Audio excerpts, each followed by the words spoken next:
मेरे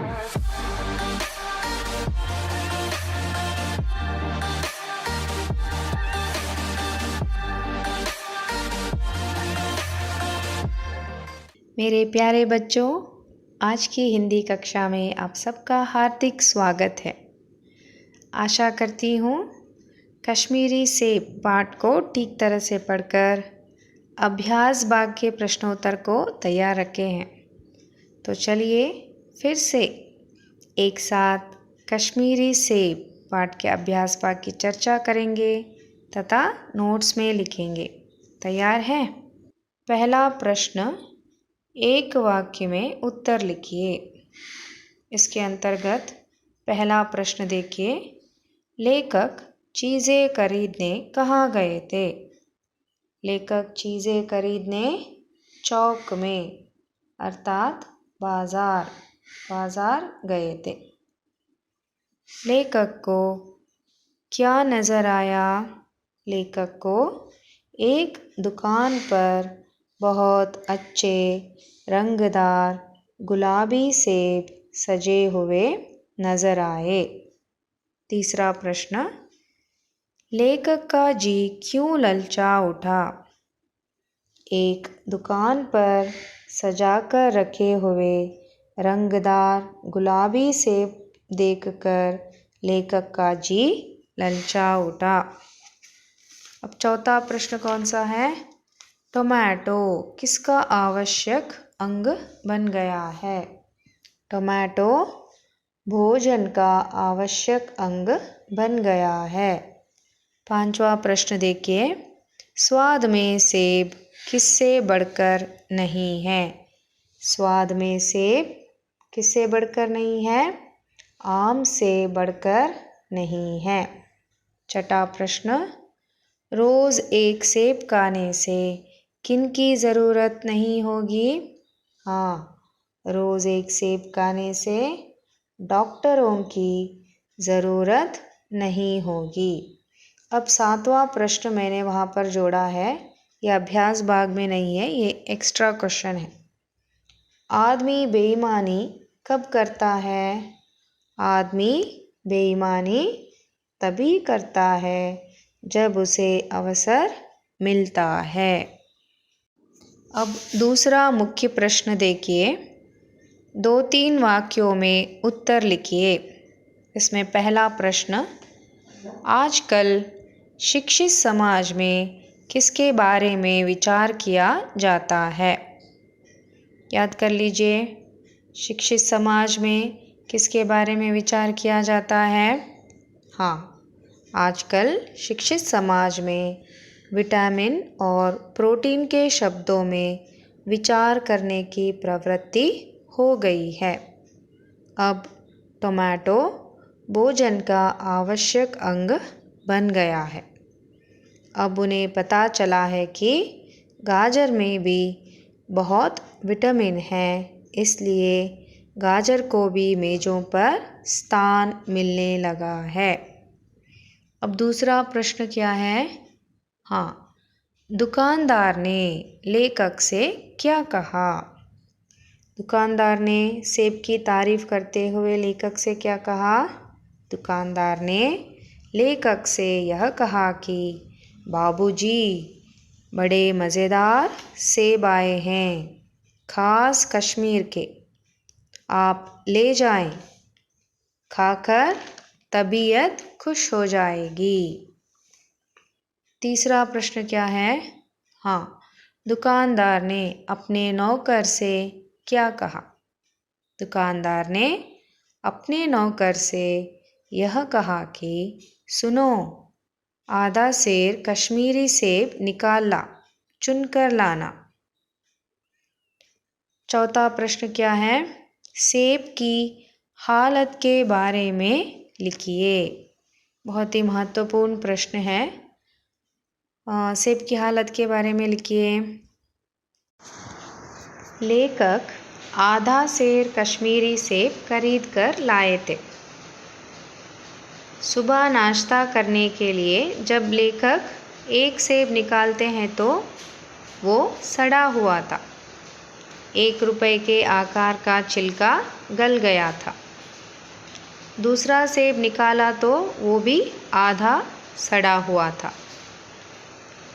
तीसरा सेब सड़ा तो न था, मगर एक तरफ दबकर बिल्कुल पिचक गया था।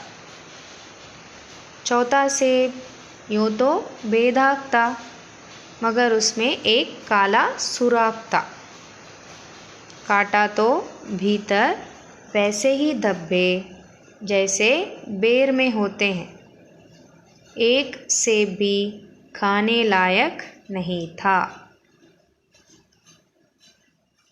बच्चों, अभ्यास भाग में सिर्फ 4 प्रश्न हैं। इन प्रश्नों के अलावा 4 अतिरिक्त प्रश्नोत्तर भी है, उसकी तरफ ध्यान दीजिए। 5वां प्रश्न, व्यापारियों को बेईमानी करने का अवसर कब मिलता है? कब मिलता है? जब हम व्यापारी पर विश्वास कर लेते हैं और आँखों से काम नहीं लेते या आँख बंद करके खरीदारी करते हैं, तब व्यापारी बेईमानी करता है। उसे अवसर मिल जाता है, क्योंकि आदमी अवसर मिलने पर ही बेईमानी करता है। 6वां प्रश्न, कश्मीरी सेब खरीदने में लेखक का क्या अनुभव रहा? कश्मीरी सेब खरीदते समय लेखक के साथ धोखा हुआ था। लेखक ने दुकानदार पर भरोसा करके बिना देखे सेब खरीद लिए थे। घर जाकर देखा तो एक सेब भी खाने लायक नहीं थे। लेखक इस नतीजे पर पहुंचते हैं कि खरीदारी करते समय अगर सावधानी नहीं बरते तो धोखा खाने की संभावना होती है। अब 7वां प्रश्न देखिए। प्रेमचंद जी ने खरीदारी के बारे में क्या चेतावनी दी है, अथवा कश्मीरी सेब पाठ से क्या सीख मिलती है? ये बहुत ही महत्वपूर्ण प्रश्न है। प्रेमचंद जी ने खरीदारी के बारे में यह चेतावनी दी है कि हमें बाज़ार में खरीदारी करते समय धोखेबाजी करने वालों से सावधान रहना चाहिए। अगर सावधानी नहीं बरते तो धोखा खाने की संभावना होती है। अब 8वां प्रश्न क्या है? हाँ, रेवड़ियाँ खरीदते समय लेखक का क्या अनुभव रहा? क्या अनुभव रहा? एक बार प्रेमचंद जी मुहर्रम के मेले में एक दुकानदार से 1 पैसे की रेवड़ियाँ ली थी और पैसे की जगह अठन्नी देकर आए थे। घर आने के बाद प्रेमचंद जी को अपनी भूल मालूम हुई तो दुकानदार के पास जाकर पूछते हैं तो रेवड़ी वाला खुशी से अठन्नी लौटा देता है तथा वो प्रेमचंद जी से क्षमा भी मांगता है। तो रेवड़ी वाला ईमानदार था। अब तीसरा मुख्य प्रश्न जोड़कर लिखिए। सेब को रुमाल में बांधकर मुझे दे दिया। फल खाने का समय तो उत्तर क्या है? प्रातः काल है। एक सेब भी खाने उत्तर क्या है? लायक नहीं। व्यापारियों की साख अर्थात लेन देन, उत्तर क्या है? बनी हुई थी। उसके बाद 4था मुख्य प्रश्न देखिए। विलोम शब्द लिखिए। अब एक एक करके बताते जाइए। शाम, सुबह, खरीदना, बेचना, बहुत, कम, अच्छा, बुरा, शिक्षित, अशिक्षित, आवश्यक, अनावश्यक, गरीब, अमीर, रात, दिन, संदेह, निस्संदेह, साफ, गंदा, मैला। बेईमान, ईमान। विश्वास, अविश्वास। सहयोग, असहयोग।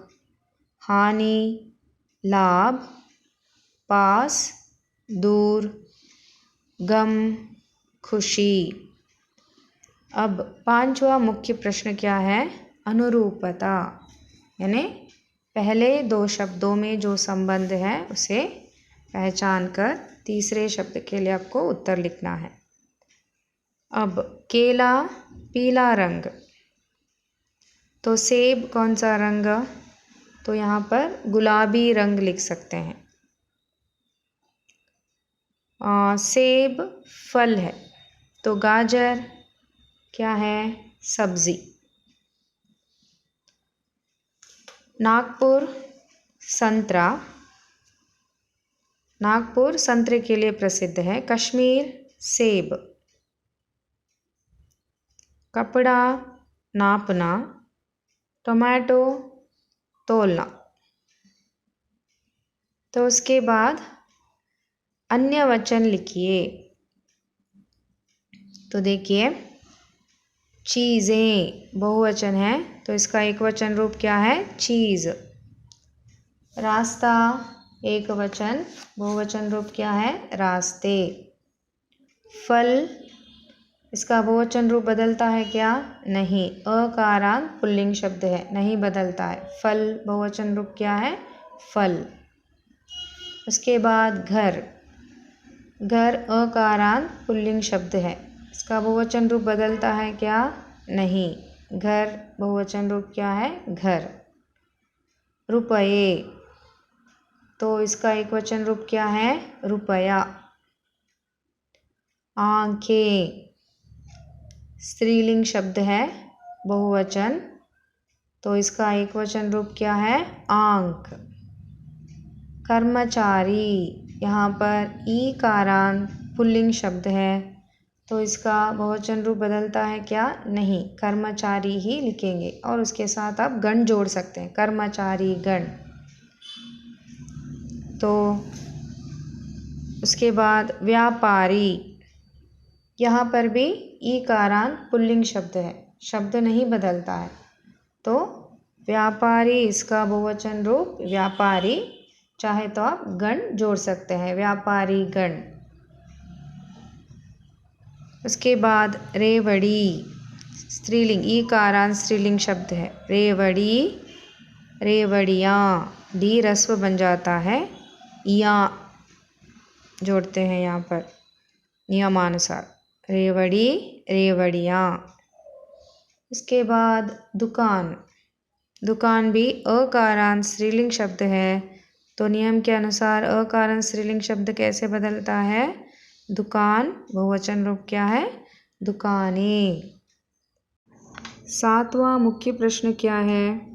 प्रत्येक शब्द के अंतिम अक्षर से एक और शब्द बनाइए। जैसे हम अंताक्षरी खेलते हैं ना, उसी तरह से। अब उदाहरण देखिए, सेब, ब से बंदर। र से रंग। अंतिम अक्षर क्या है? ग से गरम। तो चलिए पहला प्रश्न देखिए।